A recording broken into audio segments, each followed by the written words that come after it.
Ari73 via YouTube asked, I just found an inch of water in my driver's side rear passenger footwell of my Mark 7 GTI. I can hear water squishing around under the carpet, including under the driver's footwell carpet also. No water in the spare tire well or passenger side footwells. Last week we had a major rain come through in the area and the car was not driven.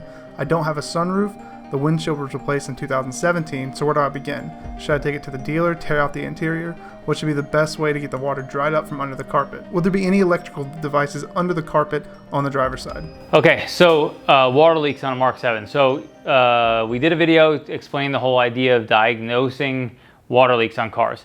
If you have a water leak on a car, usually it's going to point towards the sunroof. That's the basic idea of what's going on there.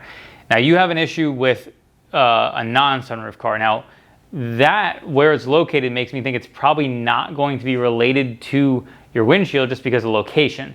I would not expect to find water only in a rear part of the back seat or the rear floorboard of a vehicle if you have it's just a windshield leak. If you had that, it would usually be in the front floorboards on the passenger and driver's side. Now maybe if you park on a hill, it would be that way, but usually when you park on a flat surface, it would kind of settle out. How to diagnose, or what should you do? I went over that video, how to diagnose it. Really the only way to diagnose water leaks is going to be an extensive water leak test, which is probably going to require tearing apart the interior of the car. The only way to properly dry a car out, if you have a significant water leak like that, and if you have enough water on your floor you're actually seeing like puddles or pooling, is to pull the carpet out of the car, which means taking the seats out, and then some of the interior trim out, and then ripping the carpet out of, and usually the center console as well, and then ripping the carpet out and allowing it to dry out. Now, depending on the condition of it, sometimes under warranty, they're gonna get it replaced for you. I would suggest taking it to a dealer. You do not wanna mess with water leaks. The biggest reason why I wanted to make the video showing people the diagnostic process of a water leak is to show you how big of a pain in the ass it is to understand it's a really big deal. Diagnosing water leaks is not something that's gonna take 20 minutes or a half hour unless it's one of the very few common issues.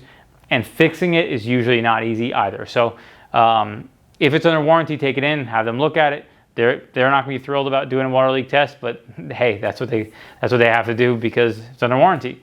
So that would be my advice. If you wanna fix it, pull all the stuff out, pull the seats out, carpet out, interior trim out, and then get the water leak testing. Hose, run it, find your leak.